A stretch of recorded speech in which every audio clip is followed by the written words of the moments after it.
네, 오늘 말씀의 제목은 오래 참으사입니다. 사도 베드로는 로마 통치하에 아시아 전역에 살고 있는 핍박받는 그리스도인들에게 편지를 보냅니다. 이 편지는 신자들의 믿음을 굳건히 하고 고난 가운데 어떻게 살아가야 하는지 권면하면서 또 위로를 합니다. 결국 그리스도인의 이 땅의 삶은 잠깐 머무는 나그네이지 영원히 살 곳이 아니라고 말합니다. 고난 중에도 그리스도를 따르고 화평 중에는 구원을 선포하는 그런 그리스도인들이 되라고 권면하는 말씀입니다.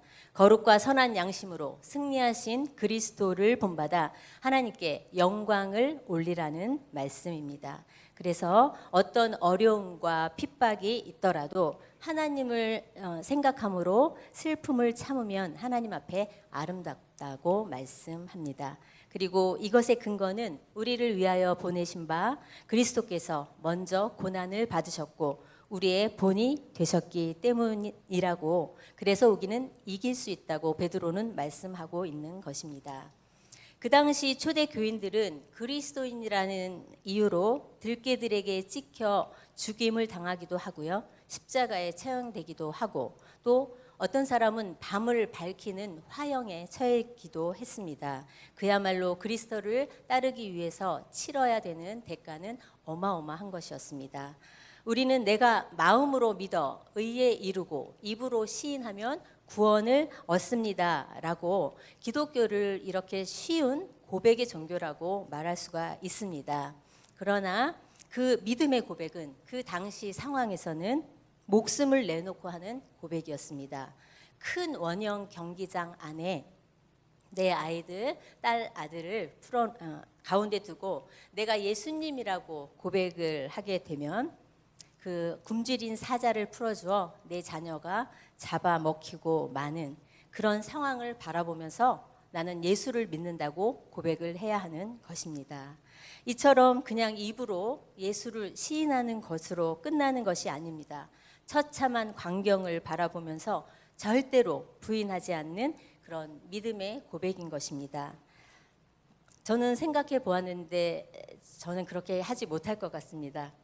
이와 같은 고난 속에서 초대교회의 성도들은 예수님 빨리 어서 오시기를 소망하면서 마라나타를 외친 것입니다. 주 예수여 어서 오시옵소서. 그 당시 성도들은 예수 그리스도께서 머지 않은 때에 다시 재림할 것이라고 믿었습니다. 그것은 마태복음 24장 34절에 이 세대가 떠나가기 전에 이 일이 일어나리라 주께서 하신 말씀과 또 기독교인에 대한 로마 제국의 갖은 핍박과 또 주께서 재림의 징조로 말씀하신 이단의 극성스러운 활동이 있었기 때문입니다. 그래서 성도들은 그리스도의 재림이 자꾸 지체되는 것만 같이 느껴졌을 것입니다. 교회 안에 거짓 교사들의 가르침, 그러니까 그리스도의 재림이 없다는 이단 사상에 솔깃해지기도 한 것입니다. 신자들을 미혹시키는 거짓 교사들은 특히 그리스도의 재림을 부정하여서 신자들을 낙심시키고 믿음을 저버리게 하면서 자기들의 이익을 위하여 말씀을 가르치기도 했습니다.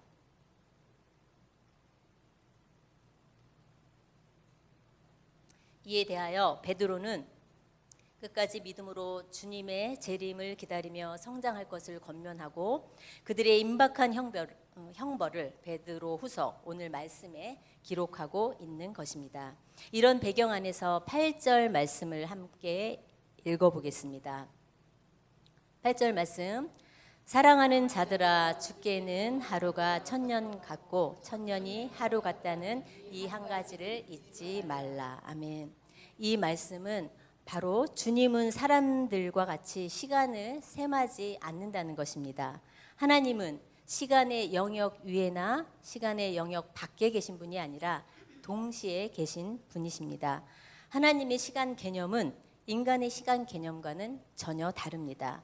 천년이 지연된다 하더라도 영원에 비춰 볼 때는 단 하루에 불과하다고 할 수가 있습니다. 반대로 주님께서는 짧은 하루라도 하루라는 그 시간에도 천년의 일들 모두 하실 수 있는 문제없는 분이시기 때문에 하루는 천년 같다고 할 수 있습니다. 그리고 이 말씀은 시편 90편 4절에 모세의 노래를 인용한 것입니다. 함께 읽어보겠습니다. 주의 목전에는 천년이 지나간 어제 같으며 밤의 한순간 같을 뿐임이니이다 라고 하였습니다. 예, 주의 목전에는 천년이 지나간 어제 같으며 밤의 한순간 같을 뿐이라고 모세는 하나님을 누구보다도 가까이서 모신 사람입니다. 그가 하나님의 영원하심과 위대하심을 찬양하고 있는 것입니다. 천년도 지나간 하루와 같고 밤의 한순간처럼 보시는 영원하신 하나님. 그의 인생 120을 논해봐야 주께서 호출하시면 잠시 나들이 한 듯이 돌아가야 하는 게 우리 구원받은 자들의 길입니다. 제가 어릴 때 저희 집 앞에는 깻잎밭이 있었는데요. 그 앞에서 고무줄놀이, 또 술래잡기, 땅 따먹기 열심히 하다가 이제 어둑어둑해지면 할머니나 또 엄마가 이렇게 부르십니다. 아무개야 밥 먹어라 이렇게 부르시거든요. 그러면 가지고 있던 땅도 다 내팽개치고 이제 집으로 달려 들어갑니다. 땅을 잃은 아이나 또 땅을 많이 가진 아이나 모두 똑같이 집으로 돌아가는 것입니다. 이것이 우리 성도들의 인생입니다. 그런데 세상의 많은 사람들은 영원히 무엇인지도 모른 채 하나님의 존재도 모른 채 자신만을 생각하고 이 땅의 것을 누리는 것에 집중하며 살아가고 있습니다. 그러나 하나님의 영원하심을 깨달은 성도들은 전혀 다른 삶을 살 수밖에 없는 것입니다. 이 땅에만 매여 사는 삶이 아닌 천국을 바라보는 삶. 사실 말씀 중심으로 신앙생활 하시는 우리 성도님들은 이단의 교리에 빠질 염려는 별로 없습니다. 다만 천국을 소망하는 것을 방해하는 것들이 있습니다. 풍요로운 이 시대의 가치관이나 이제 좀 살만해졌다 느낄 때 또 여기가 좋사오니 하는 마음이 생길 수가 있습니다. 그러나 저 천국은 이 땅과 비교할 수 없는 것, 우리 하나님이 계신 곳, 하나님께서는 그곳을 사모하라고 하시는 것입니다. 베드로후서 3장 17절 말씀 읽어보겠습니다. 그러므로 사랑하는 자들아 너희가 무법한 자들의 미혹에 이끌려 너희가 곧센 데서 떨어질까 삼가라.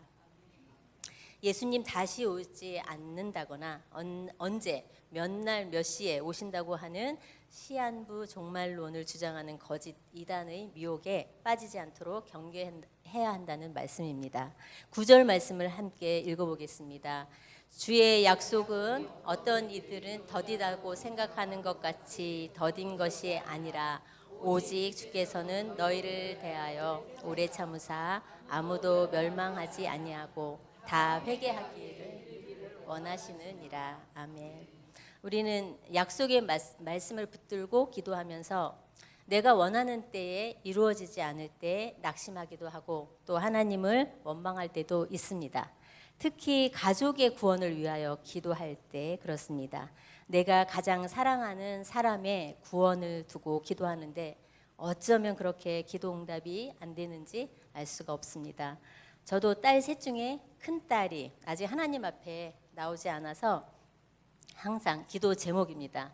집에서 성경 공부도 가르치기도 하고 또 회사의 신우회에서 활동도 하지만 아직 하나님을 인격적으로 만나지 못했고 또 믿어지지 않는다고 할 때 너무 답답하기도 하고 속상하기도 합니다.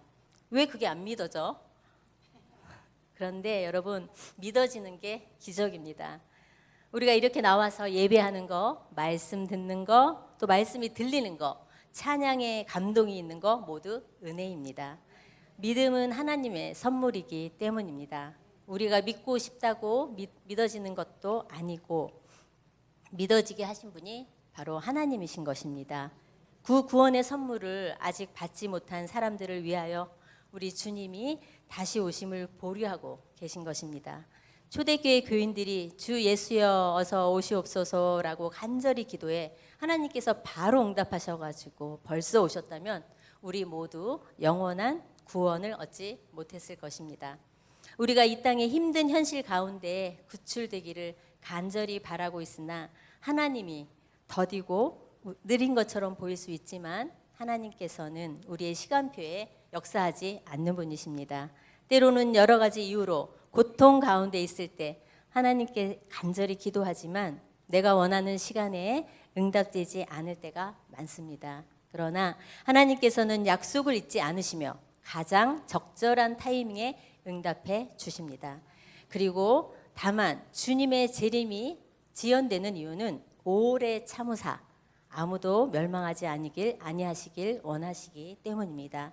하나님의 크신 사랑은 아무도 멸망하지 않고 다 회개하기를 원하시는 겁니다. 하나님 사람들에게 돌이킬 기회를 주시는 것입니다. 제 어린 시절 얘기를 잠깐 드리겠습니다. 저는 아버지께서 일찍 돌아가셔서 외할머니께서 키우셨습니다. 함경도 이원이 고향이신 어머니 김동준 권사님, 그러니까 저희 외가는 이북에서 큰 양조장을 하셨습니다. 그래서 독립운동가들의 자금을 대주기도 하고 양조장 지하에 방을 만들어서 독립운동가들이 모이는 장소로 사용하기도 했다고 합니다. 어릴 때 일본 유학까지 하시고 부유한 집에서 곱게 자란 어머니셨지만 피난을 나와서 안 해본 일이 없이 다 하셨는데 세상 멀쩡을 모르시니 일하는 것마다 다 안 되시고 돈을 다 잃게 되셔서 결국 큰아버지께서 큰 절을 하셨는데 거기 가셔서 일을 도와주게 되셨습니다. 그래서 저는 외할머니와 저 13살 차이 나는 저희 언니와 함께 어린 시절을 보냈습니다. 교회는 6살, 7살 그때부터 다녔습니다. 그 당시 천호동에 천호제일교회라고 큰 교회가 있었는데 어릴 때 유치원처럼 다녔습니다. 교회는 늘 가고 싶고 가면 편안한 그런 곳이었습니다. 어릴 때 성경학교 새벽 예배까지 열심히 나갈 정도로 열심을 내었기 때문에 학용품은 사본 적이 없습니다. 그리고 우리 교회 처음 왔을 때 제가 다니던 어릴 때 성전 모습과 비슷해서 친근하고 마음이 편했습니다. 어느 여름날 새벽에 교회 종소리를 듣고 벌떡 일어났는데 할머니께서 모기장 귀퉁이에 오강을 눌러 놓으신 것을 모르고 쳐들다가 그만 오강이 쏟아져서 할머니께서 이북분이시라서 이 종갓나 새끼 일만 만든다고 뭐라 하시면서도 빨리 교회 가라고 하셨던 기억이 납니다. 어릴 때 저는 조용하고 말이 없고 수줍음을 많이 타는 아이였는데 교회 가면 선생님들께서 예뻐해 주시고 말 없는 저를 연극이나 구연동화 같은 걸 하게 해주셔서 입상도 했던 기억이 납니다. 그때는 예수님도 모르고 그저 선생님이 좋아서 그렇게 다니다가 중학생이 되어서 이사를 가는 바람에 자연스럽게 교회는 안 다니게 되었습니다. 그리고 지금으로부터 20여 년 전 많이들 아시겠지만 가정의 대환란으로 중앙성소교회에 제가 나오게 되었습니다. 제가 우리 교회 나와서 하나님을 만나고 또 성가대 교회학교 교사 할 때서야 깨닫게 되었습니다. 저희 집안이 믿음의 집안은 아니었지만 어릴 때 다닌 교회학교 선생님들께서 저를 위해 기도를 많이 하셨나 보다. 그리고 제가 우리 교회 나와서 연약한 믿음일 때도 저의 전도자와 구역장님 그리고 권사님들이 기도해 주시고 섬겨 주시고 기다려 주셔서 제가 오늘 여기에 서 있는 것 같습니다. 오늘 말씀과 같이 하나님께서 저를 50여 년간 기다려 주셔서 결국 멸망치 않고 구원을 얻게 하셨습니다. 만약에 주님께서 기다려 주시지 않고 이전에 재림하셨다면 저와 제 가정은 구원을 얻지 못했을 테니 지금도 참고 기다리시는 하나님, 나뿐 아니라 내 주변의 부모, 형제, 자녀들을 기다리고 계시는 줄 믿습니다. 오히려 더디 오시는 게 더 많은 사람이 구원을 얻을 수 있는 기회인지도 모르겠습니다. 우리가 어렵고 힘들 때 그것을 도피하고 싶어서 에이 그냥 주님 오시면 좋겠다. 이렇게 말하는 것은 잘못된 것입니다. 오래 참으시는 하나님의 마음으로 우리가 복음을 전해야겠습니다. 요한복음 3장 16절 하나님이 세상을 이처럼 사랑하사 독생자를 주셨으니 이는 저를 믿는 자마다 멸망치 않고 구원을 얻게 하려 하심이니라 라는 말씀, 2주 전에 담임 목사님께서 이 말씀에 각자의 이름을 넣고 암송해 보라고 하셨는데, 이제 나는 구원을 얻었으니 나를 사랑하시는 하나님께서 내 주변에 믿지 않는 내 자녀, 배우자, 부모, 형제와 이웃들을 사랑하여 우리 주 그리스도를 주셨으니 그들도 모두 이를 믿게 되는 역사가 일어나길 간절히 기도합니다. 그럼 오늘 말씀을 기록한 베드로는 어떤가요? 갈릴리 어부 출신으로 예수의 제자가 됩니다. 그는 열정적이고 때로는 충동적인 성격을 보이며 실수를 저지르기도 합니다. 예수님의 질문에 주는 그리스도이시오 살아계신 하나님의 아들이십니다 라는 고백을 함으로 인해서 칭찬을 받기도 하였고요. 용기를 내어 무리를 걸어 보았지만 곧 의심함으로 물에 빠져서 책망을 받기도 했습니다. 또 예수님을 메시아로 고백하지만 예수님의 순환을 이해하지 못하고 칼을 빼어 말고의 길을 자름으로 인해서 곤란한 상황을 만들기도 했습니다. 무엇보다 예수님의 십자가 앞에서 예수님을 3번이나 부인하고 저주하는 죄를 짓기도 하였습니다.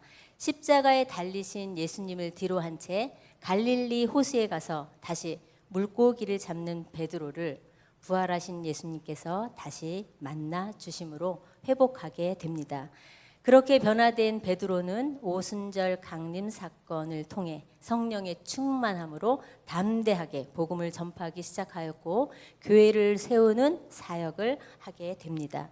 전승에 따르면 베드로는 황제의 박해 시대에 로마에서 십자가에 거꾸로 매달리고 순교했다고 합니다. 베드로는 이렇게 매우 인간적이고 우리와 같은 연약한 사람이었지만 주님의 용서와 오래 참으심으로 하나님의 사람으로 변화되었고 초대교회의 위대한 전도자가 되어 오늘 우리에게 말씀을 하고 있는 것입니다. 제가 말씀을 준비하면서 기도할 때 본문 말씀 중에 오래 참으사라는 구절이 제게 크게 다가왔습니다. 성경 속 하나님은 인간을 향하여서 참으시는 분입니다. 하나님께 순종하지 않는 이스라엘 백성들과 또 하나님의 사람들이 죄를 범할 때 그때마다 끝까지 참으시고 인내하시고 마침내 복이 되게 하시는 분입니다. 나를 기다리고 오래 참으신 하나님은 교회 안에 연약한 자들도 참고 계십니다. 그러므로 우리가 판단하고 지적하는 것이 아니라 사랑으로 인내하며 기다려 주어야 합니다.